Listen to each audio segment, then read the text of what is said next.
Assalamualaikum warahmatullahi wabarakatuh. Innal hamdalillah nahmaduhu wa nasta'inuhu wa nastahdihi wa nastaghfiruh wa natubu ilayhi man yahdihillah fala mudilla lahu wa man yudlil fala hadiya lahu.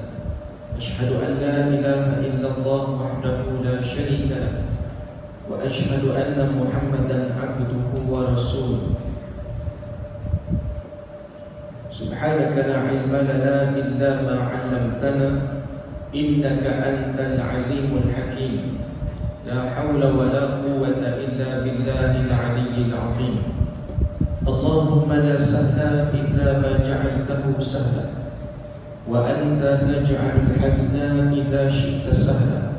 Rabbi yassir wa la tu'assir, Rabbi tammim bil khair, Allahumma iftah alaina futuhal arifin. Amma ba'd. Alhamdulillah wa syukurillah, pada pagi ini dapat sama-sama kita bertemu dan dapat kita beriktikaf dalam rumah Allah ini. Mudah-mudahan Allah Ta'ala memberkati pertemuan kita, majlis kita pada pagi yang mulia ini. Khabar semua? Ya, alhamdulillah. Syukur kita kerana Allah bagi kita nikmat yang terlalu banyak.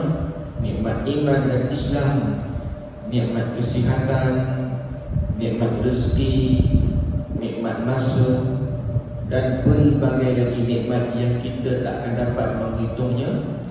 Dan nikmat-nikmat yang kita rasai, kita nikmati pada hari ini mungkin tak sama ataupun mungkin tak akan dapat dirasai oleh saudara kita di Palestin ketika ini. Mereka nak pergi ke masjid pun tak berapa nak selamat, ya?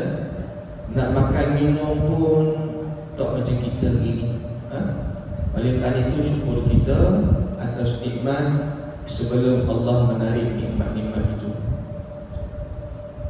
Allahumma salli ala Muhammad wa ala ali Muhammad. InsyaAllah ibu sekalian, kita akan sambung pada hadis yang keempat. Betul kan? Hadis yang keempat, muka surat 15.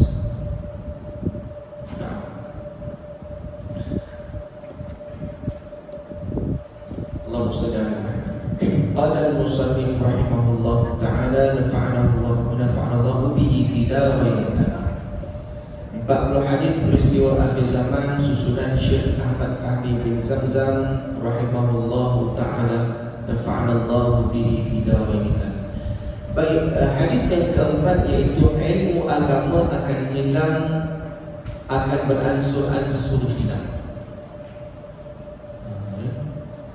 Bismillahirrahmanirrahim. An Abdillah bin Amr bin Al-As radhiyallahu anhuma yaqulu sami'tu Rasulullah sallallahu alaihi wasallam yaqul inna Allah la yaqbidu al-'ilma intiza'an yantazi'uhu minan nas walakin yaqbidu al-'ilma biqabdi al-'ulama hatta idza lam yatruk 'aliman ittakhadha an-nasu ru'usan juhala fasu'ilu fa'aftau bighairi ilmin fadallu wa adallu. Rawahu Muslim. Hadis sahih riwayat Imam Muslim. Naam, daripada Abdullah bin Amr bin Al-As radhiyallahu anhu, berkata dia, jadi dekat situ kenapa kita baca radhiyallahu anhu? Kerana Abdullah itu sahabat, Amr bin Al-As pun sahabat. Jadi Abdullah tu anak kepada Amr bin Al-As, dua-duanya sahabat. Jadi kita sebut radhiyallahu anhu, redha Allah atas keduanya. Ya. Baik, Allahumma shalli ala Muhammad. Apa kata Abdullah bin Amr bin Al-As? Dia berkata, aku mendengar Rasulullah sallallahu alaihi wasallam bersabda bahawasanya ataupun sesungguhnya Allah Ta'ala tidak akan mencabut, yakni menghilangkan ilmu dengan sekaligus dari dada manusia. Tetapi Allah Ta'ala menghilangkan ilmu agama dengan mematikan para ulama. Maka apabila para ulama sudah tiada, orang ramai akan memilih orang-orang yang jahil sebagai pemimpin mereka. Maka apabila pemimpin jahil itu ditanya, mereka akan berfatwa tanpa ilmu pengetahuan. Lalu mereka sesat dan menyesatkan orang lain. Fadallu maknanya mereka itu sesat. Wa adallu mereka itu menyesatkan orang lain. Inilah peristiwa akhir zaman yang sebenarnya kita duduk di fasa inilah. Buktinya apa? Kita tengok ramai dah ulama yang telah meninggal dunia. Dan pengarang kitabnya ataupun penyusun hadis 40 hadis ni pun dah meninggal dunia. Syekh Fahmi Zamzam, Ahmad Fahmi Zamzam rahimahullah ta'ala, baru meninggal dalam setahun 2 tahun pada usia 63 tahun ikut tahun Hijri. Lagi ramai kan? Ramai ulama dah meninggal kan? Tuan Guru Haji Saleh, ramai lah. Kalau dekat Bangi ni Tuan Guru Dr. Nurdin ni, ramai lah.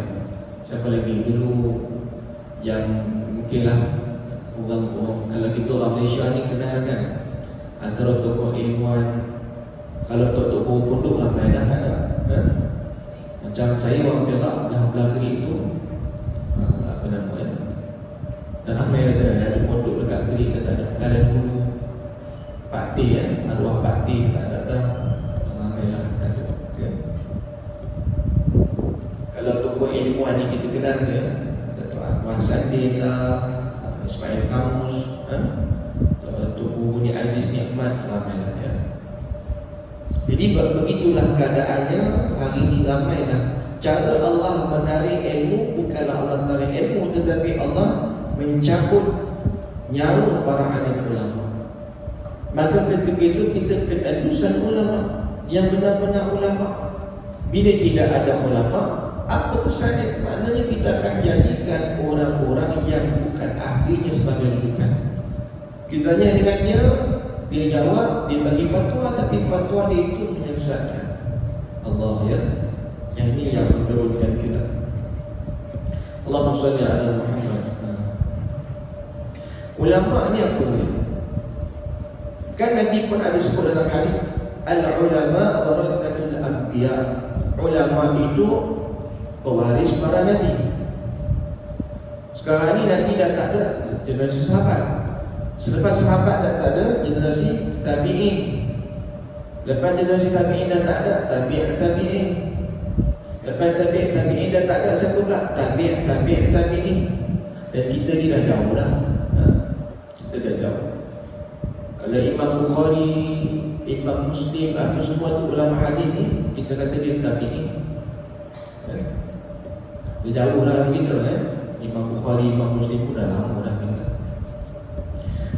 Jadi kita ni zaman jauh dari Nabi. So sekarang ni yang ada siapa? Ulama lah.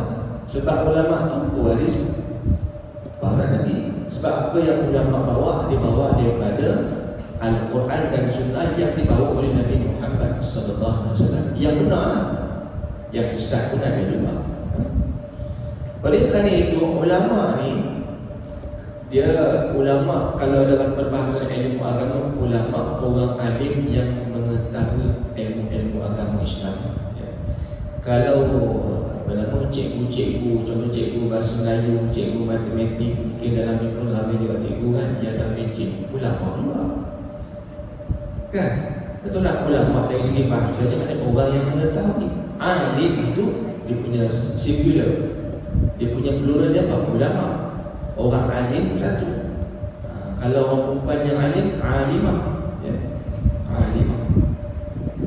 Jadi sekarang ni ulama, cikgu matematik pun ulama juga. Tapi ulama dari segi bahasa lah. Dia ahli, orang yang mengetahui ilmu matematik. Tapi ulama dalam perbahasan ilmu agama, mereka yang alim dalam ilmu agama lah ya. Ulama ini ada tiga jenis. Ya, ada tiga jenis ulama. Yang pertama dia mengetahui dan dia beramal dengan ilmunya, dan orang ramai mengambil ilmu daripadanya. Ataupun kita kata orang ramai boleh mengambil manfaat daripada ilmunya. Itu nombor satu. Saya ulang lagi. Nombor satu, dia ni orang yang mengetahui, alim dan dia beramal dengan ilmu dia, dan orang ramai dapat mengambil manfaat daripada ilmunya. Yang ni namanya ulama. Nombor satu. Yang ni insyaAllah tak ada isu. Sebab apa? Dia orang alim, dia beramal, dan dia lagi orang dapat ambil ilmu daripada dia. Itu tak ada isu. Kita boleh. Yang ini yang susah ni pun. Okay. Yang kedua, jenis ulama yang kedua, dia ni orang yang mengetahui, alim, dan dia beramal dengan ilmunya. Akan tetapi orang ramai tidak dapat mengambil ilmu ataupun manfaat daripada dia. Tapi dia ni kategori ulama juga. Saya ulang lagi, orang ni orang yang dia mengetahui, alim, dia beramal dengan ilmunya, tapi orang tak dapat ambil ilmu daripada dia. Ada orang macam ni, orang tak kenal dia orang ni, dan dia pun tak nak expose diri dia sangat, dan dia tak belajar. Ilmu ni kadang-kadang Allah bagi dia ilmu, tapi dia tak erti nak menyampaikan ilmu ni. Kan? Allah SWT dia, dan mungkin orang tak kenal dia. Saya pernah jumpa di Perak ya.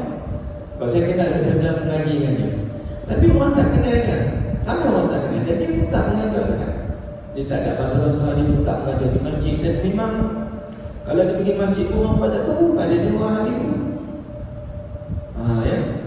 Dan dia beramal dengan ilmu dia. Kita kata dia ni orang alim. Itu yang kedua. Yang ketiga, orang yang mengetahui dia ni alim, tetapi dia tidak beramal dengan ilmunya. Ini masalah sikit. Dia tidak beramal dengan ilmunya, akan tetapi orang ramai dapat mengambil ilmu daripadanya. Ini kategori yang ketiga. Ini dia special sikit lah. Special tu maknanya bahaya sikit lah. Dia ni orang yang alim, memang mengetahui, masalahnya dia tak beramal dengan ilmu dia. Itu masalah sikit. Tapi dia mengajar orang, orang tahu dia ni orang alim, dan orang jadikan dia tanya soalan dia jawab tu. Tapi dia sendiri pun tak beramal dengan ilmunya. Ya. Contoh gini, ada orang tanya, seorang ni dia ni orang main judi. Tanya kat ustaz ni, Ustaz, apa hukum main judi? Ustaz ni kata haram. Dia pun kau main dari dia, Allah Ta'ala berfirman, judi ni innamal khamru wal maisir wal ansab ila akhir ayat. Main judi ni haram. Allah Ta'ala sebut sekian-sekian bagi dari. Jawapan dia betul. Jadi orang yang tanya tadi, dia pun dah tak main judi. Kalau begitu saya tobat dah tak mau dah main judi. Baik tak betul ya? Baik untuk yang tadi. Tapi ustaz yang jawab soalan yang rupanya dia pun main judi juga. Ada tak? Ada. Tak ada lah kata siapa, tapi boleh jadi ada. Sebab hari ni dia main judi senang online. Rupanya ustaz tu main judi online. Tapi dia sendiri cakap haram, tapi dia main judi. Ni kategori yang ketiga. Tapi kita kategorikan dia sebagai ulama lagi.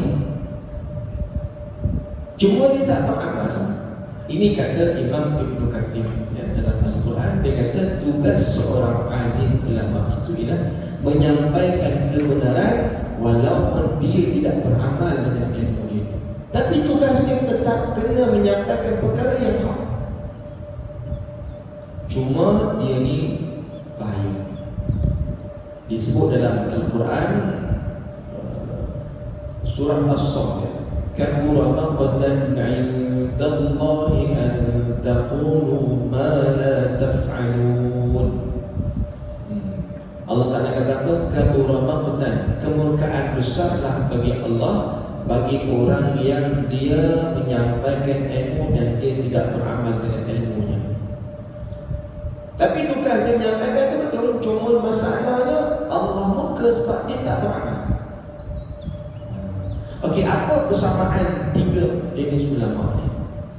Nombor satu tadi, dia orang mengetahui, dia beramal, orang ramai dapat ilmu daripadanya. Yang kedua, dia orang yang mengetahui, orang alim, kemudian dia beramal dan orang tak ambil ilmu daripada dia sebab dia tak mengajar dan orang tak kenal dia. Yang ketiga, dia orang yang mengetahui, alim, tapi dia ni tak beramal, cumanya orang ramai dapat ambil ilmu daripadanya, dia menyampaikan dia juga. Apa persamaan tiga ulama ni? Apa persamaan ni tiga? Apa dia? Berilmu. Persamaan dia nomor satu, tiga-tiga ni berilmu. Lagi apa lagi persamaan ni? Kalau bahasa Arab lagi persamaan ni?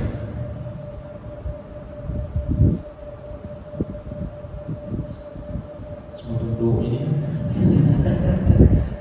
Persamaan yang kedua, tiga-tiga jenis orang ni tak menyesatkan orang. Betul tak? Persamaan dia, mereka bertiga ni tidak menyesatkan orang. Nombor satu, tak sesatkan orang. Nombor dua pun tak sesatkan orang, walaupun orang tak mengaji dengan dia. Tapi kalau dia orang, dia tak sesatkan orang pun tak. Yang ketiga, tak menyesatkan orang juga, cuma dia tak beramal. Cuma hak ketiga ni bahaya sikit lah. Sebab esok dia kena jawab ni dengan Tuhan. Itu ya. Yang menyesatkan orang ni lah dia kata dia bukan ulama. Dia menyesatkan, walaupun ini orang mengetahui alim, dia menyesatkan orang. Kita kata dia bukan ulama lah. Sebab ulama tidak boleh menyesatkan orang. Itu kata Imam Ibn Katsir. Tugas ulama tadi mestilah dia menyampaikan perkara yang benar, walaupun dia sendiri tidak beramal dengan ilmu. Sebab itu tanggungjawab dia kena bagi tahu yang betul. Kalau dia menyampaikan perkara menyesatkan orang, itu bukan ulama lagi, walaupun dia orang yang mengetahui. Ayat Allahumma shalli ala Muhammad. Baik, kita juga ya, sebab tu ilmu ni penting lah. Saya pun tidak ada ilmu kan. Kita sama-sama mengaji, sama-sama belajar. Walaupun dia ilmu Allah ni luas kan. Sebab tu pada saya lah kan, paling tidak kita ni sebagai orang Islam kena juga tahu sedikit sebanyak semestinya dia ni dikategorikan sebagai ulama. Orang-orang ataupun kita yang beragama Islam ni pun kena tahu juga sedikit sebanyak ilmu tentang yang kita panggil apa? Allahumma shalli ala fiqhul awlawiyat, fiqh keutamaan. Mana satu yang perlu diutamakan, mana yang tak perlu diutamakan. Fiqhul awlawiyat, fiqh keutamaan. Ada kitab fiqhul awlawiyat ni karangan Syekh Dr. Yusuf Al-Qaradawi rahimahullah ta'ala. Tak apalah, bukanlah nak tahu semua, kita tahu sikit sebanyak maknanya begini. Mana satu kita nak terdahulukan, mana yang tak boleh terdahulukan. Bagi contoh, yang wajib dengan wajib, yang wajib dengan sunat, yang sunat dengan haram, yang haram dengan wajib. Ini kita tahu sikit sebanyak. Bagi contoh, yang wajib dengan sunat, mana kena dahulukan? Wajib kan? Contohnya semayang sunat, solat sunat dengan panggilan ibu, mana satu kita kena dulukan? Panggilan ibu, sebab panggilan ibu tu wajib. Semayang sunat tu sunat, maka boleh kita batalkan solat menjawab panggilan ibu. Walaupun kadang-kadang nampak macam baik semayang sunat, tapi tak jawab panggilan ibu. Nampak macam baik tapi sebenarnya tak baik pun. Itu penting ilmu tu. Lagi apa? Wajib dengan wajib. Contohnya solat fardu zuhur dengan menjawab panggilan ibu, dua-dua wajib. Mana satu yang kena dulu kan? Tengok mana yang lebih berat. solat fardu lebih berat daripada pemilihan ibu, walaupun kedua-duanya wajib, maka dulukan solat. Pemilihan ibu tu kita pun hanya membunyikan suara kita, Allahu Akbar, surat kuatkan suara. Ya. Allahumma shalli ala Muhammad. Contoh-contoh ini kan. Katakan kita ni bila rajin puasa hari Isnin Khamis kan kita rajin puasa. Kemudian mak kita telefon, asal balik kampung ni mak itu akan berkunjung. Nak jadi cerita kita balik hari Khamis tu kita puasa sunat. Balik sampai di rumah elok lambat tengah hari ke-1. Mak kita dah masak makanan favourite kita. Ya, bajri dengan bajri terung dengan ikan nasi.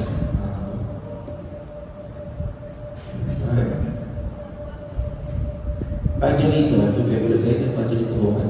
Bajri tahu bajri terung kan. Bajri terung kan ikan nasi. Elok nak makanan kegemaran kita. Mak kata ni mak dah masak ni, kamu suka makan ni kan. Kata kita kata kat mak, Allah sedapnya mak masak ni, tapi puasa dah mak. Puasa lah mak. Mak kita suruh buka ke? Dia tak suruh buka sebab dia tahu anak kita buat benda baik. Boleh puasa ke mana? Mak tahu kan. Apalah nampak semua makanan nampak baik tapi sebenarnya tak baik. Sebab apa? Sebab mak kita tadi tu mungkin dia, walaupun dia kata tak apa, tapi dalam hati dia sedih tak? Sedikit kekecewaan. Dan aku masak ni cari terung kan, cari nak semata-mata nak tunggu dia balik, tapi tak pula kan. Dia ada sedikit rasa kecewa tu. Maka tidak afdal nampak macam baik anak tu, tapi namanya tak cerdik. Tak cerdik. Sebab apa? Sebab itu puasa sunat. Walaupun kita memang istiqamah puasa sunat, tapi dia tidak sunat. Dia tidak wajib. Menghormati, menggembirakan hati ibu tu lebih wajib daripada puasa sunat. Oleh kerana itu sepatutnya tak payah puasa. Sampai-sampai walaupun kita puasa waktu tu dan tak pernah tinggal puasa sunat, dah mak kita masak, boleh makan. Tak payah cakap puasa sunat tu. Allah sudah dia mak masak ni kan, dia masuk ke mak. Makan depan dia tu tambah 2-3 pinggan, seronok mak kita. Oh, gembira hati ibu. Itu lebih besar pahala. Tak payah cakap lah puasa-puasa tu. Melainkan puasa Ramadan tu lain. Puasa Ramadan kita balik ke, mak dah masak ni, mak ni dah mak ni uzur. Mainlah teman makannya, mak masak favourite kamu. Ustaz kata jangan kecil hati ibu kan. Ini namanya kening orang Perak kata. Orang Perak kata kening. Ini kening tu tak cerdik kan. So maknanya itu namanya, sebab apa puasa Ramadan itu kan wajib menggembirakan hati ibu, wajib, tapi tengok mana lagi berat. Itu namanya fiqhul awal. Itu namanya kita nak ilmu tu. Ada cerita berlaku di Mekah ya. Ini cerita ulama di Mekah di 2009 ya. Ada seorang ulama besar di Mekah, dan dia ni adalah anak murid ya, anak murid dia ramai, dan anak murid dia semua ulama, tok-tok hukum semua ada di Mekah. Satu hari pada 9 Muharram, kita kan sunat puasa 10 Muharram. Puasa 10 Muharram ni kita kata puasa Ashura ni afdal. Kalau boleh jangan tinggal. Dia kata kategori puasa sunat yang agak tinggi juga. Puasa fardu Ramadan yang wajib kan. Puasa sunat ni ada yang paling tinggi juga. Nombor 1 puasa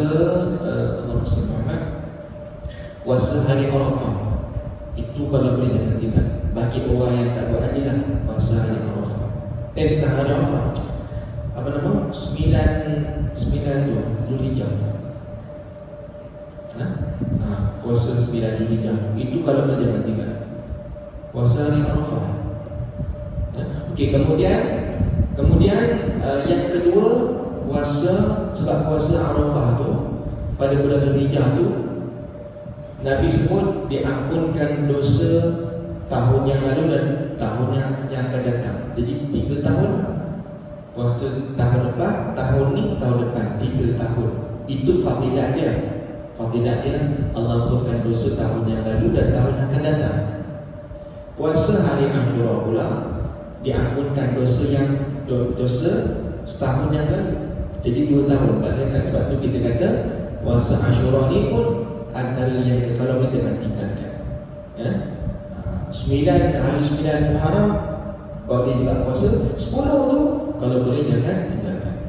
Jadi nak ceritanya balik cerita yang ulama kamu yang terburuk ni, dia bagi tahu ke anak murid dia, tolong panggil anak-anak murid aku yang dah jadi ulama besar dekat Mekah ni, bagi tahu dekat mereka ni, katakan aku jemput mereka datang ke rumah aku tarikhnya 10 Muharram, dan bagi tahu kat mereka ni aku nak jaga mereka makan. Aku buat kenduri itu buat pada 10 Muharram.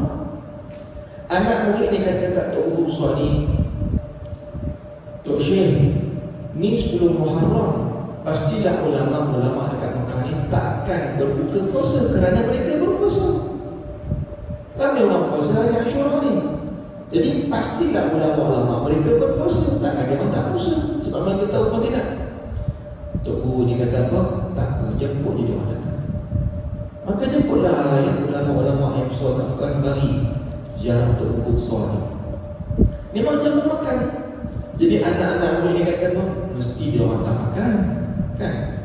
Sebab daripada ulama-ulama Mekah ni, takkan dia pun nak makan hari ni hari Ashura. Sungguh ibu-ibu sekalian, semua yang hadir tu memang makan pun. Semua makan, tak ada semua yang tak makan. Anak murid baru kata, ini ulama ke ular dalam semua ni? Kan semuanya makan ni tak puasa, dia pun takkan kata tidak kan? Apa ni ulama macam ni? Aku nak mana? Dah habis semua tu, dia semua dah balik. Tok Guru besar ni kata kat anak murid dia, yang kamu tengok tadi tu, mereka itulah ulama. Apa yang ulama aku itu tak puasa? Kami puasa tu, ulama tak puasa. Dia orang tak baca hadis kan? Tok Guru ni kata apa? Sebab mereka tahu yang mana perlu diutamakan, yang mana tidak perlu diutamakan. Aku nak uji ilmu mereka, dan ternyata mereka ni memang orang alim kerana mereka tahu yang mana perlu diutamakan. Menghormati guru tadi, ya, memuliakan guru itu lebih besar daripada puasa sunat. Jadi maknanya kalau dia menghormati guru dia tadi, menghormati guru dia tadi, itu pahalanya besar. Dan walaupun mereka berbuka puasa, ya, pahala dia mungkin lebih besar daripada berbuka puasa dia. Nampak tak? Itu kita kata fiqhul awla yakfika keutamaan. Jadi taklah kan main ngaji ni, kita kena tahu panggilan suami ke bagi majlis ilmu. Jadi kalau suami tak bagi, tak boleh datang. Walaupun ini kuliah muslimah contohnya, ya. Melainkan kalau suami itu tadi dia memang tak pernah mengajar kita ilmu agama, kita ni orang tak berhenti ilmu agama. Suami sepatutnya suami yang didik isteri, kan? Suami kena didik isteri dengan ilmu agama. Sebab itu tanggungjawab suami. Itu kita kata nafkah batin juga. Suami kena memberi didikan agama. Tapi masalah suami tak pernah langsung mengajar kita agama. Kita tanya dia pun tak jawab, dia sendiri pun memang tak ngerti ilmu agama, dan dia tak bagi kita pula mengaji. Waktu itu bolehlah kita pergi untuk berkeluar tanpa izin dia. Sebab apa? Sebab dia sendiri pun orang kata apa? Tak memberi agama kepada kita. Itu sebab ulama kata macam tu lah. Dalam pihak kena rujuk baik lah. Tapi itu yang kita dengar daripada guru-guru kita bagi tahu begitu. Melainkan kalau suami tadi memang dia memang ajar kita agama, kita tanya soalan apa, dia boleh jawab, dia bimbing kita waktu kita solat dia suruh kita solat. Maknanya kalau kita nak keluar untuk ilmu sekalipun, kena dengan keizinan suami, ya. Baik, Allahumma shalli ala. Tengok keterangan dia. Sekarang ini ada ulama dah kekurangan, satu demi satu pergi tinggalkan kita. Kalau peribahasa ada mengatakan patah tumbuh hilang berganti, maka peribahasa ini tak tepat berlaku pada ahli ulama. Bagi ulama, ya, pepatah ni, peribahasa ni tak terpakai lah. Sebab apa? Yang telah meninggal, ulama yang telah pergi, tak ada siapa boleh ganti. Anak murid yang naik pun tak sama dengan Tok Guru dia. tak ulama yang mati dua ulama ni ada ulama yang sama tak? Imam An-Nawawi contohnya kan, Imam An-Nawawi seorang kan, tak ada macam dia yang kedua. Semua ulama-ulama begitu. Contohnya untuk Uni Aziz Nikmat, saya tak pandang dia orang politik, saya kata dia mu'alim. Mati amal untuk tapi siapa nak ganti? Yang sama macam ni tak ada. Macam kuliah, kan dulu Tok Guru ada setiap minggu hari Jumaat ada kelas kuliah agama tafsir kan di Kota Baru. Penuh orang mari kan, setiap hari Jumaat dia mari. Setiap hari Jumaatnya penuh, mari daripada sana, dia ngajar kuliah tafsir.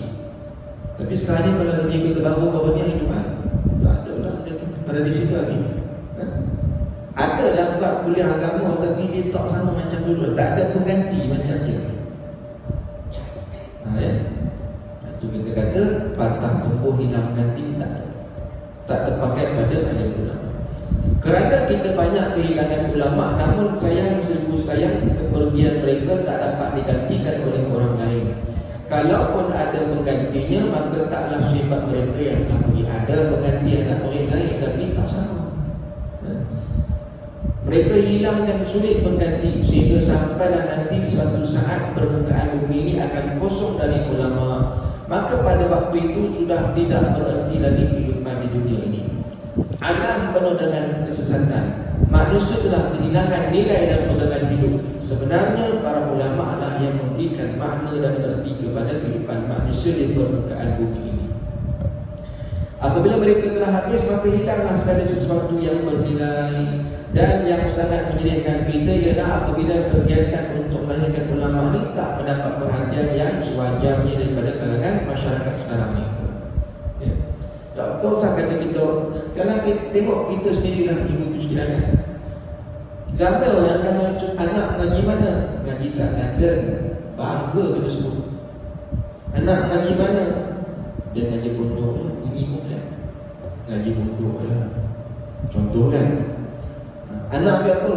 Ambil medik, engineering. Anak ambil apa? Ambil Islam. Bunyi itu kan. Kita tak rasa bangga dengan anak kita ambil. Dia ambil apa? Ambil pengajian Islam.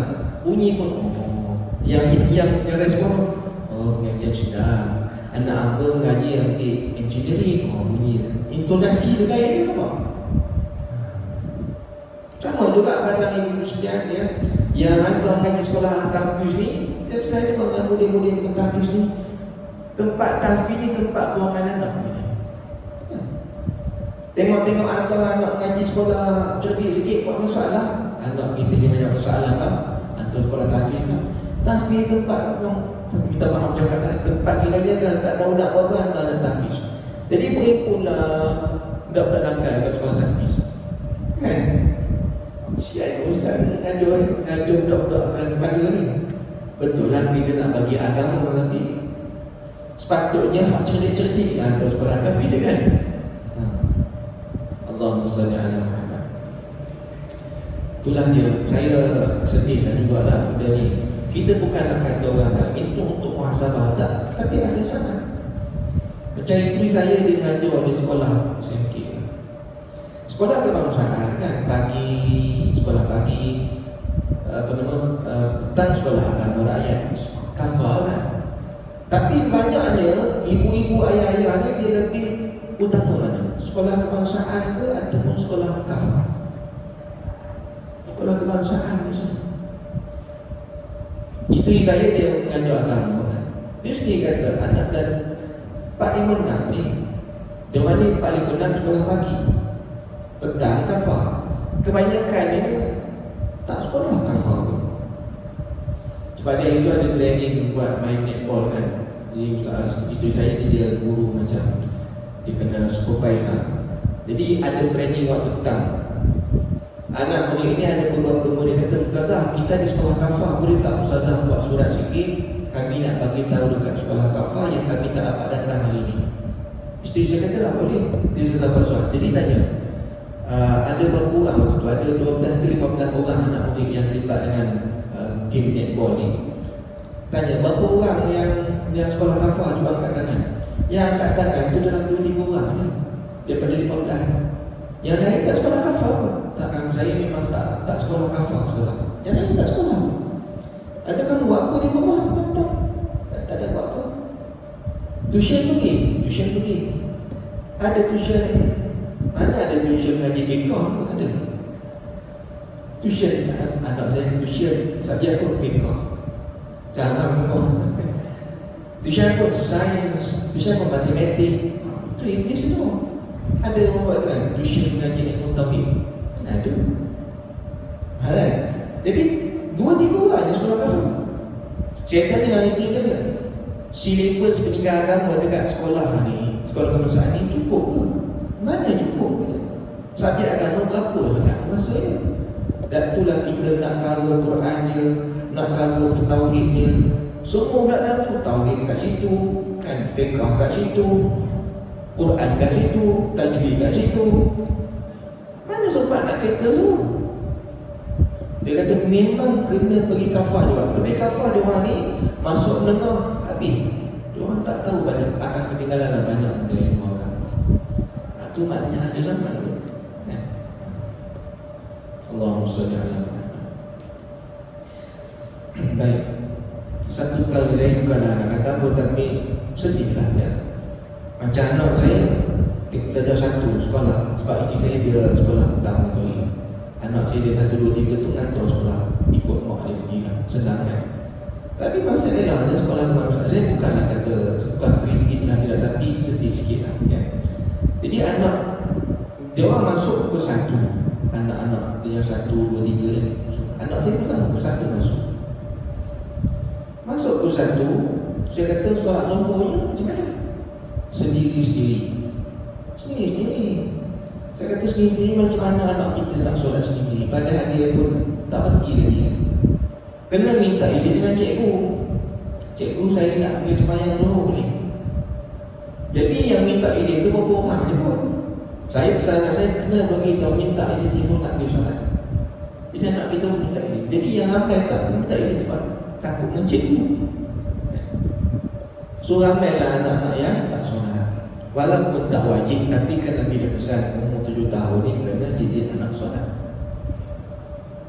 So situ kekangan. Lepas tu petang sampai berapa, sampai pukul 6 balik rumah pun tak tentu lagi solat. Petang memang solat asal sendiri, semua sendiri. Jadi saya nampak kat situ tak berapa sedap lah mata mandang sebab ramai yang tak solat. Saya kata tak boleh mewajibkan kumpulkan semua. Dia kata susah. Sebab apa? Silibus banyak, subjek banyak, memang tak sempat. Jadi dia kata tak tahu lagi Allah. Lepas tu saya pun berhenti dengan anak tu. Saya pun masuk sekolah integrasi. Senang. Dia orang akan memang solat jemaah. Tak apa, saya kata keluar duit sikit, tapi paling tidak benda ni dijagalah. Quran ada semua, senang kita. Paling tidak solat tu yang saya utamakan, solat tu dia orang solat zuhur pun dah jemaah kan, asar tu balik pun dia orang dah solat dah. Allahumma salli ala Muhammad. Pondok-pondok dan madrasah, ilmu agama tak banyak dipelajari berbanding dengan ilmu umum. Pondok-pondok dan madrasah kurang mendapat perhatian dari para cendekiawan. Mereka lebih mengutamakan pelajaran di bidang keduniaan yang dapat menjanjikan keuntungan harta benda dunia. Oleh kerana itu, perlulah kita memikirkan hal ini dan mencari jalan untuk menyelesaikannya. Allahumma salli ala Muhammad. Tuhan apa nama? Saya sedih pergi satu rumah orang tua ni. Ini cerita betul lah. Dalam saya pergi rumah orang tua. Bawah Kementerian Jabatan Kebajikan Masyarakat. Rumah orang tua ramai banyak. Yang private okey lah. Ada yang pondok semua ni. Saya kata itu bagus, bukan kita bagus. Tapi yang Jabatan Kebajikan Masyarakat ni istilahnya orang-orang tua yang diikuti. Saya pergi rumah orang tua ni. Satu saya tengok penguasa, pengetua rumah tu, bila cerita dekat saya, dia menangis sama saya. Saya tanya dengan dia, nak tengok pakcik-pakcik ni semua ni, Allahumma salli ala Muhammad, muka dia tak, kita anggap dia pun macam mak kita, ayah kita. Dia kata, dia orang ni dah duduk pada bawah kebajikan masyarakat, dia mana terikat dengan takhta. tak boleh puas hati. Dia macam penjara lah, macam penjara. Walaupun tempat tu cantik, ada taman, tapi mereka terkurung di tempat tu. Saya tanya dengan pengetua ni, pakcik tak ada anak-anak ke? Ada Ustaz. Apa itu? Dia pun tahu mak ayah tu. Bila dia orang masuk sini, pakcik-pakcik ni dia ambil, jadi gelandangan dia ambil, kita berjaga dia semua. Jadi kita tengok background ni, pakcik ni jatuh. Oh anak, dia kata ramai anak-anak yang gaji besar korporat tu lah, profesional lah anak. Ada yang doktor, ada pekuang. Bukan calon-calon orang anak-anak. Kenapa ni? Tak tahu lah, macam-macam lah. Ada yang kata buang mak ayah, yang buang mak ayah sebagainya. Satu. Lepas tu saya tanya, hari raya anak-anak datang? Kebanyakannya tak datang pun. Tak datang. Anak-anak dia datang, kerja-kerja besar. Pekuang lah, doktor lah, macam tadi kata, ramai tengok. Anak bukan kalian ni mak ni. Tapi mak ayah dia buat macam ni. Hari raya tak datang. Lepas tu saya tanya, kalau pakcik-makcik ni meninggal dunia macam mana? Pengetua ni kata apa? Kita uruskan. Dia tak panggil kan anak-anak datang, menguruskan. Kita panggil, kita tak ikut anak ni, ayah dah meninggal, mak dah meninggal, dia datang lah kan. Saya tanya dengan pengetua tu, anak-anak datang, kita menguruskan si bapa ni. Kebanyakannya tak datang pun. Jenguk pun tak mau. Ni tolong ni mak dah mati ni, datanglah bapa yang tarik. Oh ya dah saya beritahu lah, dia maklum. Nanti maklum tapi tak datang. Dan dia kata kebanyakannya datang, tapi setelah mak ayah dia meninggal dunia, seminggu, 2 minggu, sebulan anak datang. Kamu ni siapa? Saya ni anak pada pakcik sekian-sekian. Oh pakcik kamu ayah meninggal lah. Saya tahu. Datangnya untuk apa? Saya nak surat kematian. Surat mati nak buat apa? Nak tuntut harta. Harta nak. Harta nak kan? Itu anak akhir. Ini cerita bukan cerita drama, cerita betul. Saya sendiri tengok. Pengetua ni menangis cerita depan saya. Dia kata apa? Ustaz, saya nak tengok cerita drama dia apa ini. Tapi ini tak realitinya depan mata saya jadi. Saya tengok apa? Sebab Allah sedihnya saya. Ada? Itu anak-anak apa? Berbuah. Saya tak kata bukan semua, tapi ada yang begitu. Anak ayah jadi, abah anak kamu jadi orang gaji besar. Betul lah. Tapi bila esok dia buat macam tu ke ayah, betul lah. Ini kan anak yang kita nak. Bayangkan esok kita mati, kita nak siapa menguruskan kita? Kita nak anak kita kan, tapi bukan tak boleh ada jadi DKM Muslimat, kan ada boleh menguruskan kita. Tapi takkan sama dengan anak yang menguruskan kita. Kalau kawan kita kenalan ataupun DKM Muslimat tu nak uruskan, dia orang pun belajar pengurusan jenazah. Dia orang pun pastikan pegang elok-elok. Tapi takkan sama sentuhan anak. Anak sentuh kita dengan penuh kasih sayang. Buat kali tak akhir, ini dah tubuh mak aku yang melahirkan aku. Sentuh tak pula. Sama tak orang yang solat jenazah, anak yang solat jenazah dengan orang lain bagi ke imam solat jenazah? Sama tak? Tak sama. Ada. Mana kita nak? Anak tadi dia jadi doktor, bagus gaji besar, tapi solat jenazah, ustaz, naik ustaz. Susah kan solat jenazah tu. Kan? Kalau kita sendiri kan, anak kita ada kat situ, kita dah mati. Anak kita ada, tapi anak kita ustaz, tolong orang solat. Mak saya tu. Atau kita nangis, Allah aku anak aku tak solat aku. Itu. Kalau boleh biarlah anak kita sendiri yang solatkan kita. Bukan susah pun, tak susah. Allahumma shalli ala Muhammad. Allahumma shalli ala Muhammad.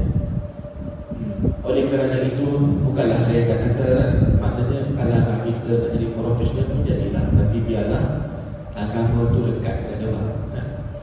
Jadi doktor-doktor yang ada iman, anak yang soleh. Macam anak Dr. Haruni pun ada jadi doktor. Anak doktor juga, tapi soleh amal. Mereka lebih. Oleh kerana itu perlulah kita memikirkan hal ini dan mencari jalan untuk menyelesaikannya. Allahumma shalli ala Muhammad. Saya antara ulama yang saya kagum lah ya, yang jadi boleh kata ikon saya sendiri, antaranya almarhum Tuan Guru Datuk Dr. Harudin dengan almarhum Tok Udes Sibat. Itu antara dua yang saya, sebab saya ada pengalaman dengan kedua ni, jadi saya tengok dia pun ni betul lah ulama ya. Allahumma salli, tapi tak nak cerita dah banyak cerita. Kita tengok hadis yang berikutnya, hadis yang kelima. Umat Islam mengikuti langkah-langkah Yahudi dan Nasrani. An Abi Sa'id Al-Khudri radhiyallahu anhu qala Rasulullah sallallahu alaihi wasallam la tattabi'unna sanana alladhina min qablikum shibran bi shibrin wa dhira'an bi dhira'in hatta law dakhalu fi hujri dhabbin lattaba'tumuhum. Qulna ya Rasulullah al-yahud wan nasara, qala faman? Rawahu Muslim. Hadis riwayat Imam Muslim. Daripada Abu Sa'id Al-Khudri radhiyallahu anhu berkata, Rasulullah sallallahu alaihi wasallam bersabda, kamu akan mengikuti langkah-langkah umat sebelum kamu, sedengkal demi sedengkal, sehasta demi sehasta, sehingga jikalau mereka masuk ke lubang biawak pun kamu akan mengikuti mereka. Sahabat bertanya, ya Rasulullah, apakah Yahudi dan Nasrani yang kau maksudkan? Nabi SAW menjawab, siapa lagi kalau bukan mereka. Hadis riwayat Muslim. Keterangan umat Islam akan mengikuti jejak langkah atau gaya hidup orang-orang Yahudi dan Nasrani, hingga dalam urusan yang kecil sekalipun atau dalam urusan yang tidak masuk akal. Contohnya, jikalau orang Yahudi dan Nasrani masuk ke lubang biawak yang kotor dan sempit sekalipun, orang Islam akan terus mengikuti mereka. Pada zaman sekarang ini, kita dapat melihat kenyataan sabda Rasulullah SAW ini. Ramai orang Islam yang kehilangan pegangan di dalam kehidupan. Mereka banyak meniru gaya hidup Yahudi dan Nasrani, baik secara sedar atau tidak. Ramai orang Islam yang telah terperangkap dalam tipu daya Yahudi dan Nasrani, dan ramai pula di kalangan mereka orang yang sudah menjadi alat untuk kepentingan Yahudi dan Nasrani. Ya Allah, selamatkanlah kami daripada mereka. Amin ya rabbal alamin. Muslimin muslimat rahimakumullah. Hadis yang kelima ni pun kita lihat depan mata kita apa yang sedang berlaku di saat ini, iaitu terutamanya Yahudi yang telah melakukan saudara kita di Palestin.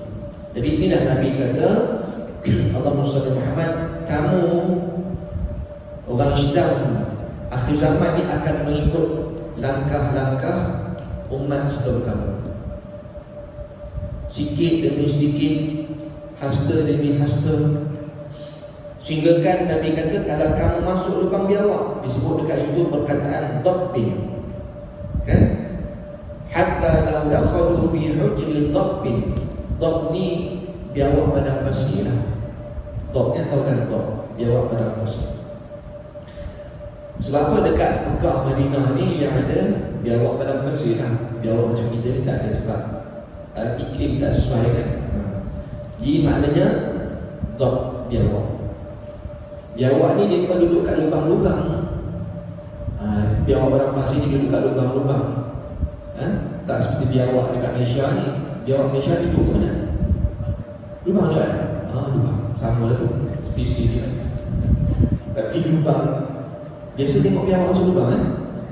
Saya tak biasa tengok. Tapi hak jenis tu, dia spesies, cuma ni biawak Malaysia ni dia tak dia makan sebab apa? Biawak kita ni dia makan apa? Biawak Malaysia dia makan ikan. Bangkai dia makan benda kotor lah. Biawak padang pasir ni makan rumput-rumput. Tapi dia ni tu betul boleh makan tu. Biawak kita tak boleh makan sebab dia makan benda yang kotor. Selalu makan biawak.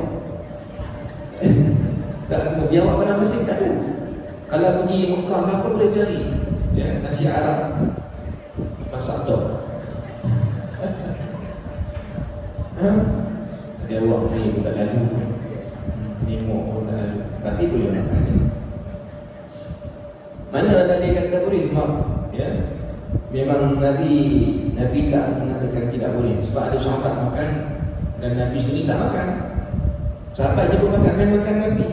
Nabi kata, Nabi tak kata apa-apa. Nabi tengok sahabat makan, tapi Nabi tak makan. Maksudnya Nabi tak pernah makan tok. Cuma Nabi tidak mengatakan dia haram. Dia boleh makan lah. Sebab sahabat makan. Kalau Nabi kata kalau tak boleh makan, mesti Nabi larang tak boleh makan. So kita itu yang pada pasti lah Malaysia tak boleh makan. Dan memang ada orang makan saya tak ada makan. Kalau ibu tu masak, jangan ikut saya datang kan. Dia tak mau. Sampai kata begitu maknanya jangan kita masuk lupa sampaikan kita ikut dah betul juga.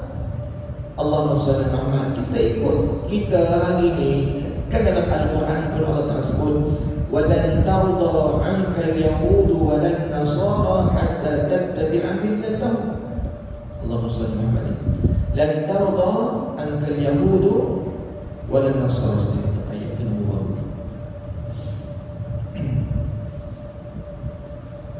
Surah Al-Baqarah ayat 120. Ini biasa doa, lan tarda wa lan tarda, tidak akan redha sampai bila-bila. Lan itu lan lil abad. Maknanya lan itu perkataannya tidak sampai bila-bila. Tidak akan sampai bila-bila redanya Yahudi dan Nasrani sehingga dah kita mengikut tunjuk, mengikut milah, mengikut agama mereka, ajaran mereka, milahnya agama, fahaman mereka.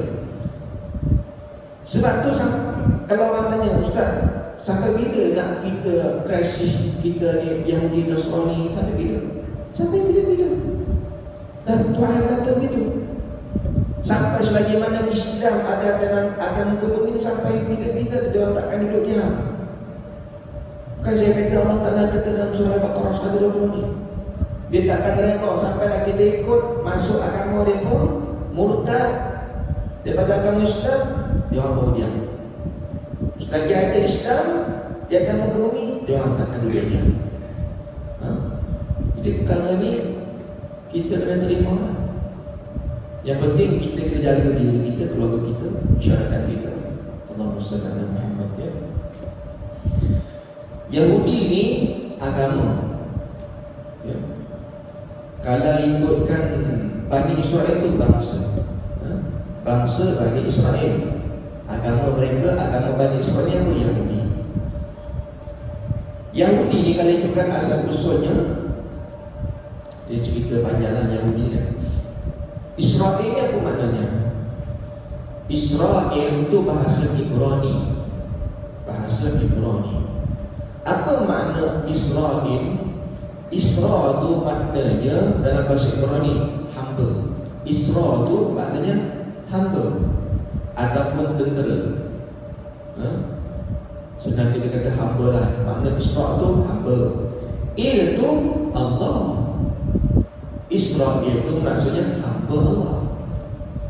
Kalau ikut bahasa Arabnya Allah lah. Israel itu sama dengan Allah. Cuma Israel itu bahasa Ibrani, Allah itu bahasa Arab. Dan Israel ini dinisbahkan kepada siapa? Nabi Yaqub. Israel ini dinisbahkan kepada Nabi Yaqub alaihi salam. Nabi Yaqub ni ada berapa anak? 12 anak. Ini boleh rujuk dalam surah Yusuf kan? Nabi Yaqub ada 12 anak. Anak nombor 1 namanya Rubin. Rubin, Sam'un, Lawi, yang ketiga. Yang keempat Yahuza. Yahuza ni lah bagi Yahudi tu. Yahuza ni Yahudi ini pada jalurnya Yahuza. Anak keempat Nabi Yaqub. Dia anak, saya bilang lagi nombor 1 anak yang Rubin, yang kedua Sam'un, yang ketiga Lawi, yang keempat Yahuza, yang keempat yang kelima Zabulun, yang keenam Yasakar, yang ketujuh Dan, yang ke-8 Jad, yang ke-9 Ashir, yang ke-10 Nadfali, yang ke-11 Yusuf, yang ke-12 Bunyamin. Dapat 12 nama. Jadi Yusuf Nabi, Bunyamin itu dia bukan Nabi, ya. Baik, Allah SWT. Jadi sekarang ni Yusuf daripada Nabi Muhammad ini, Nabi Muhammad dia bangsa Arab lah, Sekarang ni tengok Yaqub ni yang keturunan Yahudi ni pada jalur Yahuza, itu jadi agama Yahudi. Sebab tu kita kata Bani Israel tadi ada 12. Bani Israel maknanya anak-anak Israel. Siapa anak-anak Israel? Anak-anak Nabi Yaqub lah. Pak Israel itu kan Yaqub. Bani Israel anak-anak Nabi Yaqub. Jadi yang keturunan Yaqub ni tadi lahir di Bani Israel ni, dan kebanyakannya pada Yahudi di Yahuza. Yahuza ni nama ayah saya. Ayah saya nama, kalau ikut Sahih Aisyah, Muhammad Hasan Ali bin Yahya Elias Yahuza. Saya tak tahulah siapa bagi nama ni kan, Yahuza ni, tapi Yahuza ni anak Nabi Yaqub lah. Saya ingat Yahuza ni pun yang sesat tu dulu Yahudi betul. Sekarang ni dia pun dah sesat ni. Suhail dulu asal usul dia ni agama yang betul, agama Samawi lah. Ahli kitab lah. Sekarang ni ahli kitab yang original dah tak ada. Ahli kitab hal ni semuanya New Testament. Itu semua dah ubah suai dah kitab. Jadi ayam saya nama Yahuza, tu saya kata Yahuza ni anak Nabi Yaqub kan. Tapi saya tak pakai nama Yahuza, saya pakai nama Yahya.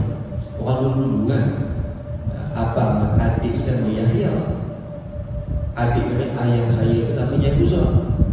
Jadi macam mana tak ceritanya, adik nama adik jadi Yahya. Saya pun confuse juga.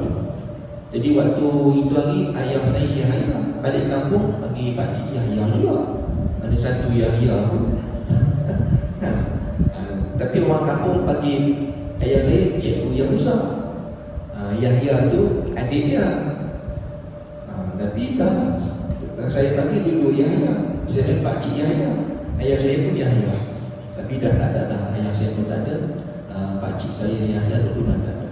Cuma saya kalau orang panggil nama yang ustaz saya pasti kata nama saya Yahya. Nabi Yahya.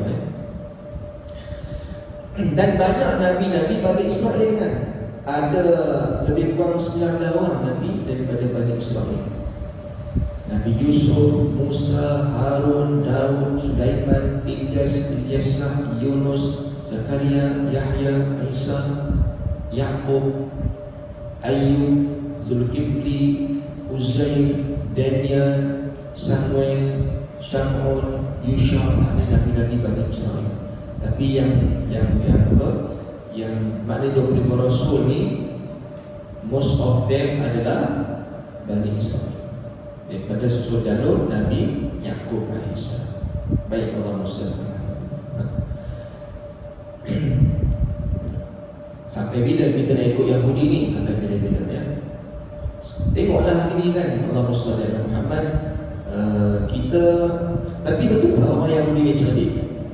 Yahudi ni cerdik. Kebanyakan mereka cerdik, tapi ada juga tak cerdik, ramai juga. Dia orang tak ramai pun, jumlah mereka tak ramai.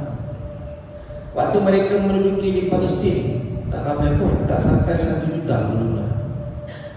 Tapi hari ini dah berjuta-juta lah rakyat Palestin, rakyat Israel.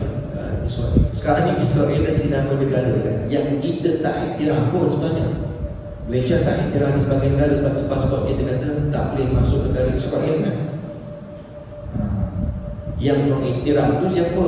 Amerika kan, negara-negara barat, kuasa-kuasa besar dunia. Tapi memang sungguh ada satu kisah Yahudi ni. Kisah ni saya tak pasti mana sumbernya, tapi kisah ni masyhur lah. Kalau orang Palestin ataupun orang Israel mungkin dia tahu cerita. nak ceritakan mereka ni satu bangsa, satu orang kata bangsa yang memang mereka ni cerdik. Allah bagi mereka ni kecerdikan. Memang semua kalau kita baca sirah Nabi, Yahudi ni memang cerdik. Daripada sebelum Islam lagi cerdik. Siapa yang pegang ekonomi Madinah sebelum Nabi datang ke Madinah? Dulu kan namanya Yathrib. Siapa pegang ekonomi Yathrib? Yahudi. Yahudi penduduk asal ke? Bukan. Dia menumpang je kat Madinah. Siapa penduduk asal Yathrib? Aus dan Khazraj. Tapi yang pegang ekonomi siapa? Yahudi. Bila Nabi datang, Nabi tidak boikot, tapi Nabi buat yang lebih baik daripada ekonomi Yahudi. Itu Nabi. Nabi buat cerita panjang. Akhirnya Nabi berjaya membangunkan ekonomi Islam, maka lenyap ekonomi Yahudi. Sekarang ni dia tak jadi macam tu lah, ya? Yang pegang ekonomi ni dia. Itu yang kita nak boikot macam-macam. Macam mana? Semua nama besar kan?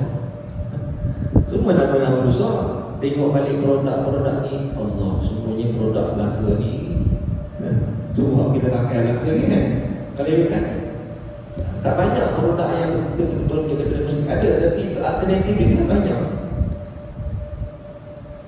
Jadi kita tak percaya nak ikut macam Nabi. So kisahnya begini, ibu-ibu sekalian. Ada seorang Yahudi berkawan dengan seorang Muslim, dan dua orang ini bersahabat baik dalam perniagaan, dan mereka berdua ni tinggal di Palestin ataupun yang Palestina. Maksudnya seorang Yahudi, seorang lagi Islam, berkawan baik dalam urusan perniagaan. Tak ada masalah. Bisnes partner dengan orang Islam tak ada masalah. Jangan campur ada urusan agama dengan nak berniaga. Baik itu kepakarannya. Tapi pak urusan agama jangan campur lah. Contohnya kita punya bisnes partner Chinese ataupun Indian, tak ada masalah.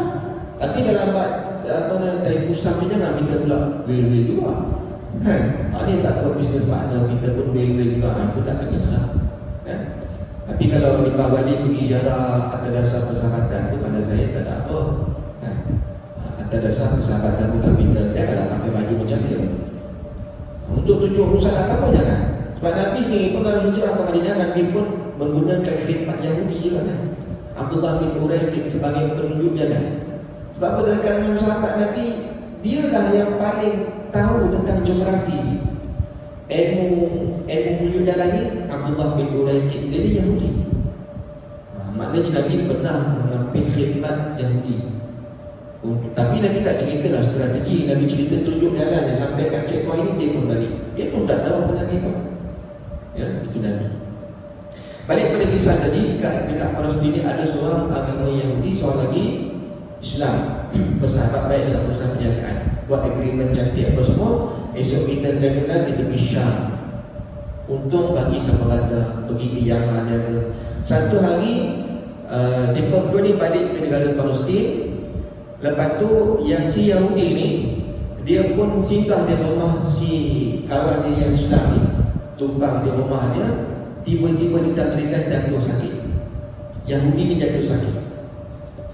Bila jatuh sakit, si Yahudi ni pun wasiat kepada si Muslim ni, kawan baik dia, aku nak mati dah ni, aku nak tinggal wasiat. Kalau esok aku mati, aku masih ada isteri dan anak di kampung aku. Jadi tolong kalau aku mati esok, harta perniagaan aku ni yang kita dapat ni, bahagian aku ni, portion aku ni, aku nak bagi kepada anak aku. Tapi kamu bila aku mati esok, panggillah kawan-kawan kamu, carilah anak aku di kampung, aku beritahulah alamat sekian-sekian, dan semua dia datang tuntut harta kepada kamu. Dan dia kata jangan bagi harta aku, melainkan kalau anak aku ni tadi dia melakukan 3 perkara yang ajaib, 3 perkara yang luar biasa dia buat. Kalau dia tak buat 3 benda ni, kamu jangan bagi harta, maka harta tu milik kamu. Kata si yang ini wasiat dia. Panggil anak dan pastikan dia buat 3 benda yang luar biasa. Kalau dia buat luar biasa tu, harta tu bagi kat dia. Kalau dia tak ada buat apa-apa, Datang semata-mata nak harta, jangan bagi harta tu, aku bagi kat kamu. Itu wasiatnya. Matilah si Yahudi ini, kemudian Allah Muhammad si yang Islam ni tadi, pakcik Muslim ni pun panggillah utusan dia pergi cari anak kepada si Yahudi ni. Sekian-sekian dapat surat kepada anak dia, kata ayah dah meninggal dunia dan ayah wasiat supaya datang jumpa dengan pakcik Muslim ni tadi, datang ambil harta kat dia. Lepas tu anak dia pun siap-siap lah pergi ke rumah pakcik ni. Tanya dekat orang kampung situ, dekat mana nama pakcik sekian-sekian ni yang Islam ni. Oh, rumah dia kat sana. Oh, dia dah tahu dah rumah pakcik tu. Dia buat apa? Anak ni tadi dia pergi beli kayu api. Dia beli kayu api bukan sikit-sikit, dia beli banyak, berlombok-lombok kayu api. Dan dipesan kepada toki kayu api ni hantar ke rumah pakcik Islam dia. Jadi abang ni faham tu ada kayu api penuh dah datang rumah pakcik Islam tu tadi, kayu api. Lepas tu pemuda ni pun datang. Pakcik, saya ni anak kepada kawan pakcik yang Yahudi tu. Oh, kamu lah anak dia. Kamu datang ni kan bawa kayu api banyak-banyak ni. Pakcik ni kata aku, kalau kamu nak numpang di rumah aku, tak payahlah kayu api. Saya tak ada kayu api nak masak ke tu. Jadi dia faham. Maknanya cerdik. Dia datang, maknanya nak numpang lah pada rumah pakcik tu. Itu yang dia bawa kayu api banyak-banyak. Dia tak payah cakap, tapi benda tu mesti sampai. Pandai ni. Ada satu keajaiban yang pertama. Maksudnya, mesejnya aku dah duduk barang, dah duduk dalam rumah pakcik ni. Itu yang jadi kat Palestin kan. Melumpang adalah dia halaunya kita. Itu namanya cerdik Yahudi. Satu dah, dua lagi tak tahu lagi. Makan pada hari siapa Allah pakcik tuan rumah tadi tangkap burung 5 ekor. Tangkap burung 5 ekor, buat lauk makan tengah hari. Jadi kita orang Islam dia ada, kalau tetamu datang kena bagi dia makan. Bagi makan dia sudah datang. Kan? Dalam ilmu fiqh kita mengaji, kalau jamu orang makan, hari pertama jamu makan yang sedap.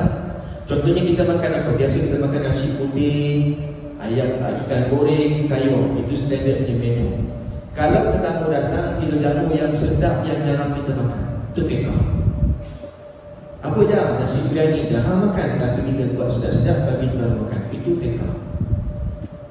Hari kedua, kita jamu dia sama seperti mana kita makan biasa-biasa. Hari kedua tak payah nasi biryani lah, kita bagi nasi macam kita makan. Nasi putih, ayam goreng ke sayur. Standard. Itu cara adab kita lain. Hari ketiga pun sunatnya jamu seperti mana yang kita makan juga. Hari keempat sepatutnya tetamu dah balik. Itu adab dari tetamu dan tuan rumah. Tetamu ada 3 hari. Lepas 3 hari beransurlah pulang. Jangan buat macam rumah sendiri lah. Sebab apa, tuan rumah tu pun dia ada privacy dia juga. Melainkan memang ada keperluan dan sebagainya, tak buatlah. Dia ada 3 hari, jangan lama-lama. Kita pula sebagai tamu, berapa hari tamu, jangan 3 hari dan sebagainya kita berbotak. Tak masalah. Jadi 6 hari tamu je disunatkan kita masak yang sedap. Yang kedua macam kita makan, yang ketiga macam apa yang kita ada. Maknanya pakcik tadi dia pun masaklah 5 ekor burung, dapat burung merpati. Dalam rumah tu ada pakcik yang Islam ni dengan isteri dia, anak perempuan 2, anak lelaki 2. 6 orang dalam rumah tu, termasuk Yahudi ni 7 orang. Burung ada 5 ekor. Jadi pakcik ni pun kata, macam mana aku nak bagi burung ni? Kalau ada 7 ekor selamatkan, seorang satu. Sekarang dia ada 5, nak bagi 7 macam mana?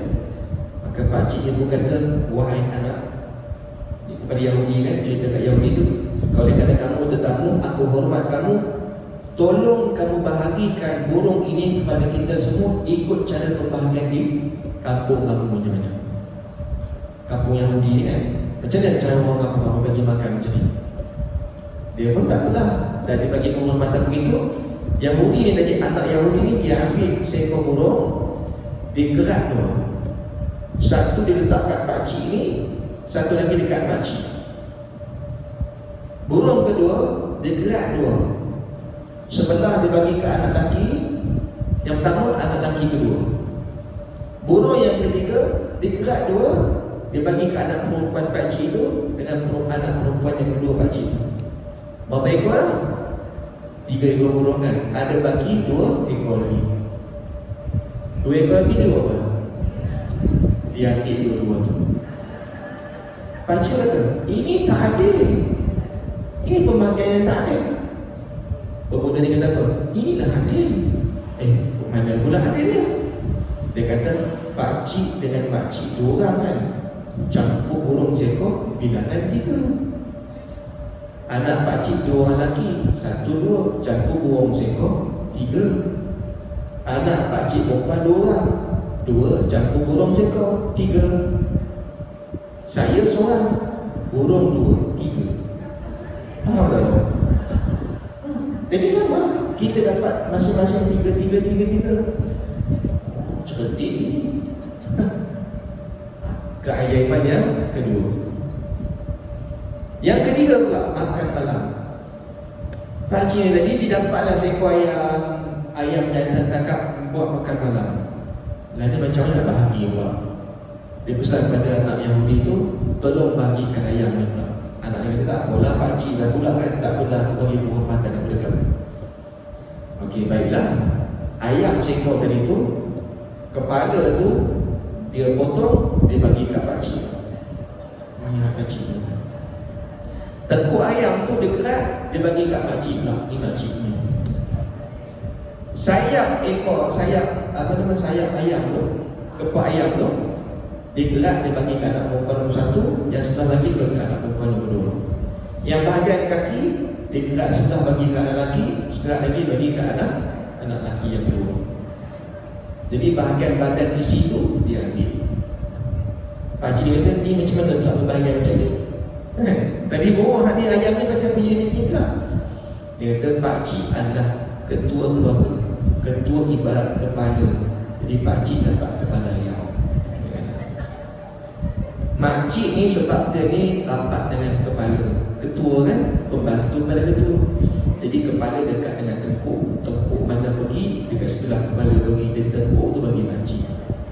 Sayap ataupun kepala ayam ni bagi anak perempuan makcik. Pakcik yang kedua ni kan perempuan, dapat sayap ataupun kepala ayam. Sebab apa? Sebab kepala ni dia nak terbang. Sebab nanti bila anak makcik yang perempuan dah besar, dia akan berkahwin, dia akan terbang ikut suaminya. Orang tu betul ya, maka mereka akan meninggalkan rumah ini, meninggalkan pakcik dan makcik, terbang ikut suaminya. Yang kaki 2 ni bagi ke anak lelaki sebab apa? Kaki ni dia kena kuat bekerja. Jadi bagilah ke anak lelaki sebab dia ni akan bekerja membantu keluarga pakcik semua. Maka 3 keajaiban ni dah buat. Maka keesokannya pakcik ni pun bagilah harta bapa dia kepada dia, barulah dia pulang keluar. Kisah ni famous lah di kalangan orang Palestin ataupun di kalangan orang-orang Yahudi dekat belah sana ya. Katanya kisah ni kisah benar, pernah berlaku dalam zaman Wallah. Maknanya mereka ni memang cerdik dah tengok lah ni yang buat wiz pun yang Israel juga kan. Tengok yang wiz, saya pun pakai wiz juga kan. Kalau tak tahu lah kalau ada yang nak pakai Google pun dia juga lah lebih kurang Google kan. Jadi tak ada siapa pun yang buat dan Islam itu tengok Wiz kan, Wiz apa? Memang Islam yang datang ya. Memang Islam Allah Muslim. Kalau nak ikutkan Israel ini tahu dia bukan kita kat mana. Dia boleh detect kita kat mana. Semua data ada dekat dia. Di dalam mereka tak ramai, tapi memang Allah bagi mereka ni satu bangsa yang memang akan berkecuali. Itu macam cerita tadi ya. Dan mereka hari ni kalau di Malaysia, di Palestin tu sebab dia nakkan tanah tu. Dia bukan isu apa sangat, sebab dia nak tanah tu. Solomon Temple tu dia nak Haikal Sulaiman. Itu cerita yang dah crash yang panjang dari tahun sebelum kan Israel ni pada tahun 1948. Dan dia berapa tahun lah? 76 tahun. Tak habis. Mereka nakkan tanah, tetapi di Malaysia ni dia orang bukan nak tanah kita, tapi dia orang nak kita ikut dia. Dia tak angkat, dia tak perang kita, nulis senjata tembak bom, tak ada. Dia tak payah nak hantar roket apa, tak ada keperluan. Sebab dia tahu tentera kita kuat juga kan mempertahankan negara kita. Tapi dia orang tak akan duduk diam. Mereka akan buat dengan strategi yang boleh menjadikan kita ikut dia. Cara dia macam mana? Sex, songs, dengan apa? Dengan sport kan? Seks, tengoklah LGBT kan? Berleluasa kan? Faham Allah. Lagi apa? Song, lagu kan? Lagu hiburan kan? Sonoknya. Itu cara dia. Yang ketiga apa? Sport. Sport ni tak salah. Tapi kadang-kadang tengok lagi di game kan. Anak-anak kita duduk main game apa, Mobile Legend lah, Roblox lah, whatever ni. Kadang-kadang dalam game tu kembali tu ada sampai beritahu Roblox, anak-anak kita main Roblox. Rupanya ada game tu dia benda-benda lucu lah dalam tu. Karakter game ni dia boleh buat karakter, kita buat karakter orang ni, dan kita boleh buat story, kita create story. Kita yang mencipta story karakter yang kita buat anak Roblox ni, saya faham. Dan sampai tahap dia ni boleh mencipta dengan perempuan, cipta perempuan, ataupun dia macam dia boleh game hari ni kan, dia boleh pakai online, kita boleh connect dengan orang luar negara dan sebagainya.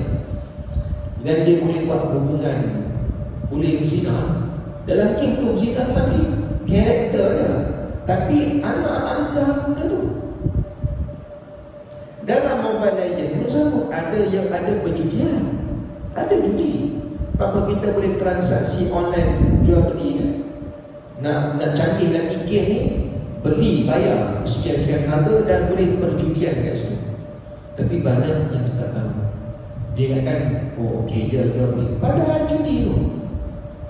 Judi tu. Jadi sekarang ni, itulah yang dia buat. Kita ni pengguna ikut saja, tua-tua pun dia. Judi. Itulah strategi dia. Tengok pakaian kita kadang pun sama juga kan. Fashion kan. Allah SWT, fashion tak salah lah, asalkan ikut cara Islam. Baik, Allah SWT. Hadis yang terakhir, golongan inti hadis. Ali bin Ma'di Karib radhiyallahu anhu anna Rasulullah sallallahu alaihi wasallam qala yushiku ar-rajul muttaki'an 'ala arikatihi yuhaddatsu bi haditsin min hadisi fayaqul bainana wa bainakum kitabullah azza wa jalla fama wajadna fihi min halalin istahlalnahu wa ma wajadnahu fihi min haramin haramnahu ala wa inna ma harrama Rasulullah sallallahu alaihi wasallam mithlu ma harrama Allah. Rawahu Abu Dawud wa Ibnu Majah. Daripada Miqdam bin Ma'di Karib radhiyallahu anhu berkata bahawasanya Rasulullah SAW bersabda, hampir tiba suatu zaman di mana seorang lelaki yang sedang duduk bersandar di atas kursi kemegahannya, lalu disampaikan orang kepadanya sebuah hadis daripada hadisku, maka ia berkata, pegangan kami dan kamu hanyalah kitab Allah Al-Quran sahaja. Apa yang diharamkan oleh Al-Quran kami halalkan, dan apa yang diharamkan oleh Al-Quran kami haramkan. Kemudian Nabi SAW melanjutkan sabdanya, padahal apa yang diharamkan oleh Rasulullah SAW sama hukumnya dengan apa yang diharamkan oleh Allah Ta'ala. Hadis riwayat Abu Dawud dan Ibnu Majah. Keterangan laki-laki yang dimaksudkan di dalam hadis ini ialah seorang yang mengingkari kedudukan hadis sebagai sumber hukum yang kedua setelah Al-Quran. Katanya dia hanya percaya kepada Al-Quran sahaja, dan baginya hadis bukan menjadi sumber hukum dan tempat rujukan. Padahal hakikatnya golongan ini ialah golongan yang tidak percaya kepada Al-Quran dan juga tidak percaya kepada hadis. Kerana orang yang mendustakan salah satu dari keduanya sama dengan mendustakan kedua-duanya. Dan sebenarnya kita tidak akan dapat memahami Al-Quran jika tidak kembali kepada hadis Nabi SAW.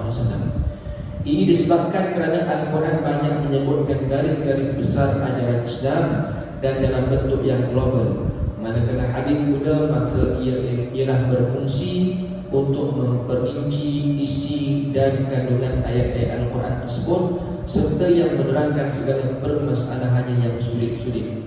Golongan ini dianggap telah keluar dari ikatan agama Islam, maka hendaklah kita berhati-hati dari mereka. Allahumma shalli ala Muhammad. Jadi dekat sini anti hadis, ada tak golongan anti hadis? Ada ya. Saya pun pernah juga ada seorang anak saya ngajar Quran dulu. Dia dah tua dah, saya umur dia 60-an waktu tu. Lepas habis ngaji, dia datang ke saya, dia tanya soalan. Tapi soalan tu saya nampak pelik sikit lah. Kenapa dia tanya soalan? Saya nampak lebih kepada kecenderungan ini soalan-soalan anti hadis. Dia tanya, orang perempuan ni ustaz tak wajib tutup aurat, kenapa pula? Sebab rambut ni kan anggota wudu. Jadi anggota wudu ni kan tidak wajib untuk menutup aurat. Jadi waktu saya tak erti juga bisnes ni, ni fahaman anti hadis. Hujah dia, orang perempuan ni tak payah pakai tudung sebab rambut ni anggota wudu. Kan? Dan dia ni kan wajib Quran. Allah kata Quran wamsahu bi ru'usikum, ya, basuhlah wajah kamu, dua tangan kamu, wamsahu bi ru'usikum, dan sapulah sebahagian kepala kamu. Jadi dia kata semua anggota wudu ni adalah tidak wajib untuk kita menutupnya. Dia ambil Quran sajalah. Dan bagi dia solat ni ada 3 waktu saja. 3 waktunya. Subuh, maghrib, isyak. Subuh, asar tak ada. Sebab apa? Dalam Quran tak ada katanya. So, kalau ikutkan orang ini, kalau ikutkan dia, kalau ikut kata Syekh Fahmi, dia telah keluar dari Islam. Sebab Allah Ta'ala kata apa? Ati'ullah wa ati'ur Rasul. Taat kamu akan Allah dan taat pada Rasul. Taat pada Rasul, taat pada apa yang dibawa. Nanti bawa antaranya hadis yang perlu kita taati. Kalau kita tak pegang hadis, mana kita tak taat Rasul. Bila tak taat Rasul, kita telah melanggar hukum Allah. Allah kata taat Allah, taat Rasul. Nanti hadis bahaya ni. Macam mana kita nak faham Quran kalau tak faham hadis? Contoh kan, Allahumma shalli ala, kan dalam Allah Ta'ala sebut aqimus solah, dirikan solat. Macam mana nak solat? Dalam Quran tak cerita kena rukuk, kena sujud. Step tu tak ada dalam Quran. Takbiratul ihram tak ada. Dalam Quran tak kata kena takbiratul ihram satu, tak ada. Jadi sekarang ni macam mana caranya? Kena ikut hadis lah. Kalau tak macam mana orang nak solat? Sallu kama ra'aitumuni usalli, solat kamu sebagaimana kamu lihat aku solat. Jadi kita kena tengok Nabi solat. Perincian itu dalam hadis. Bagi contoh ya, dalam Al-Quran kata Allah hafizu 'ala as-salawati was-salatil wusta. Peliharalah kamu akan solat yang 5 waktu itu dan solat pertengahan. Macam mana kita nak faham solat pertengahannya? Maka kena dapat penjelasan daripada hadis. Kalau tak bagi ikut akal saja, bahaya. Dan banyak juga Al-Quran ini ditafsirkan ikut akal. LGBT pun ada tafsiran Quran dia sendiri. Kalau masing-masing nak tafsir Quran, nak ikut siapa? Sebab ada itu yang satu buku yang ditulis Syarah UKM menjawab balik ayat-ayat Al-Quran yang ditafsirkan oleh golongan LGBT. Maknanya di rumah ni ada juga tafsiran dia. Dia bawa Quran dalam pahaman dia. Ikut mana, ikut seperti itu. Jadi begitu keadaannya sangat-sangat bahaya. Kalau begitu hati rosak tafsir Quran, mana dia ikut? Kena ikut baliklah apa yang dibawa oleh Nabi, memperincikan balik ayat. Apa asbabun nuzul, sebab turun ayat itu mai ke mana? Hadis Nabi. Kalau tak percaya kita nak tahu sebab turun ayat itu apa? Ikut suka hati je. Kenapa ayat itu turun? Ikut hadis juga. Sebab turun ayat itu bukan salah hadis. Maknanya tak boleh dipisahkan. Macam mana kita nak faham Quran kalau tak faham hadis ya? Sebab tu itu hari ada apa nama? Ada golongan anti hadis ni yang nanti kalau kita cari kubur dia, kita tak jumpa kat mana. Allah Alam. Ada cari Allah ni dia dah tinggal Bila dia mati, pihak doktor agama ni tanamkan dia. Jadi kalau dia bukan dia nak keluar pada agama, dia tak boleh ditanam di tempat kubur Islam. Saya ada tanya dengan sahabat saya, dia punya kubur tu dirahsiakan sebab dia tak boleh dikuburkan di kalangan orang Islam sebab benda tu dia fitnah besar. Ya, Allah. Ada soalan sekarang?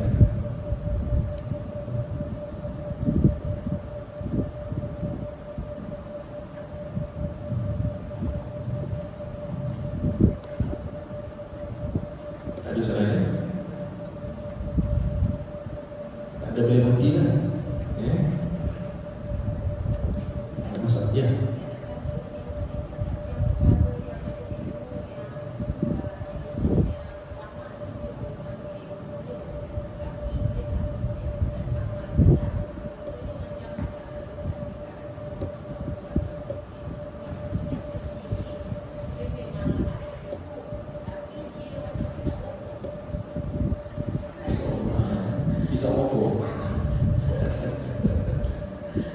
Allahumma shalli ala Muhammad. Dia itulah sekarang ni kalau kita tanya dia akan ada hujah dia. Seorang guru ni mengajar agama, kemudian dia isap rokok. Rokok ni kalau ikut kerajaan kita ataupun fatwa majlis fatwa kebangsaan pun dia haram. Bila haram ni kalau buat dosa lah. Macam mana seorang guru tadi dia mengajar lepas tu dia buat benda yang haram. Kan? Kalau orang tanya kat dia, Ustaz, apakah hukum rokok? Apa jawapan dia? Kalau jawapan dia kata halal, masalah. Kan? Tapi kalau dia kata haram, ada hari rokok juga. Ya? So dia boleh jatuh kategori yang ketiga lah. Ya? Dia mengetahui benda itu tak boleh, tapi dia tak beramal. Kalau orang tanya dia jawab haram, dia jawab haram. Kalau dia kata halal, itu sesat. Ya. Melainkan kalau dia bawa hujah dia yang kuat, tapi saya ingat pun kita kena ikut fatwa. Ya.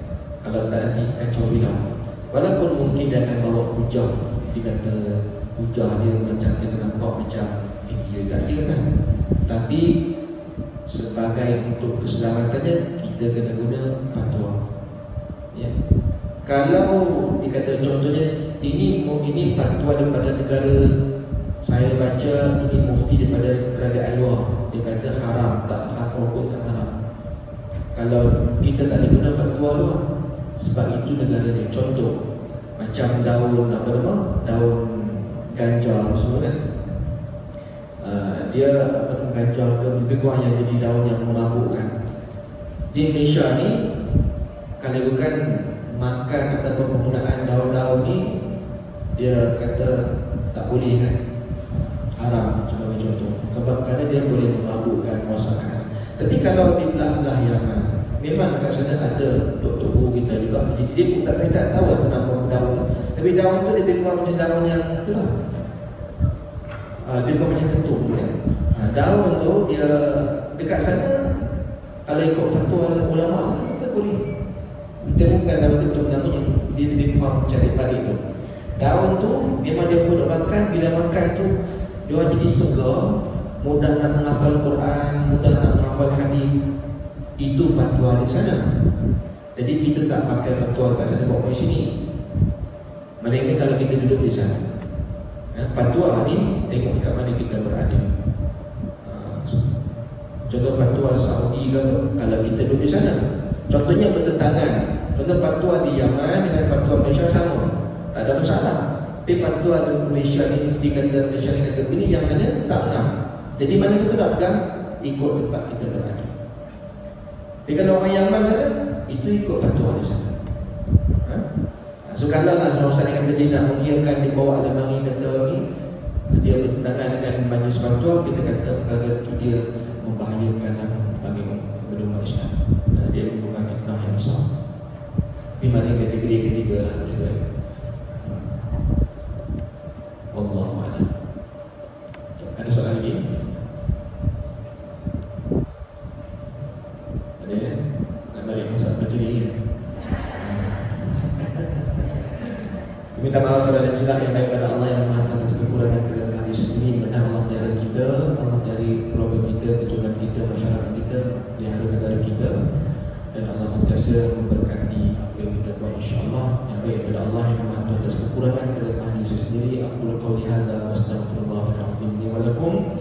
Wabillahi hidayah wa taufiq. Assalamualaikum warahmatullahi wabarakatuh. Bismillahirrahmanirrahim. Alhamdulillah wassalatu wassalamu ala rasulillah wa ala alihi wa sahbihi ajma'in. Allahumma faqihna fid din wa 'allimna at-ta'wil. Allahumma ja'al jam'ana hadha jam'an marhuma wa tafarruqana min ba'dihi tafarruqan ma'suma. Allahumma ansur ikhwana fi Palestin. Allahumma 'alaika bil yahud الذين قتلوا إخواننا في فلسطين. اللهم عليك بهم، اللهم عليك بهم، اللهم عليك بهم. وصلى الله على سيدنا محمد وعلى آله وصحبه وسلم. الحمد لله رب العالمين. سبحانك اللهم وبحمدك أشهد أن لا إله إلا أنت أستغفرك وأتوب إليك. بسم الله الرحمن الرحيم.